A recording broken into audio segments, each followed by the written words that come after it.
जगात देवाणघेवाण हा नियमच आहे. लाकडाचे दोन तुकडे जोडायचे असतील तर प्रत्येकाचा थोडा थोडा भाग तासून नंतर एकमेकात बसवतात आणि मग उत्तम रीतीने सांधा बसतो. त्याप्रमाणे प्रत्येक माणसाने आपापले दोष जर थोडे थोडे तासून टाकले तर परस्पर प्रेमाचा सांधा खात्रीने उत्तम बसेल. याकरता विचाराने आणि काळजीने वागणे जरूर आहे.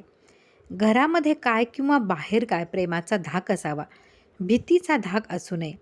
जसे आई आणि मुलाचे प्रेम असते तसे भगवंताचे प्रेम लावावे आणि त्याप्रमाणे आपण वर्तन ठेवावे. असा नियम आहे की ज्याला आतबाहेर भगवंताचे प्रेम आले, तो भजनामध्ये नाचत असताना त्याचा स्पर्श दुसऱ्याला झाला की तोही भगवंताच्या प्रेमाने नाचू लागतो. भगवंताचे प्रेम हे एक मोठे वेड आहे. ते ज्याला लाभेल तो भाग्याचा खरा. एक भगवंताचे प्रेम लागले की वाणीमध्ये सर्व चांगले गुण येतात. पुस्तके वाचून किंवा नुसत्या बुद्धीने जगाची अशाश्वतता केव्हाही कळणार नाही.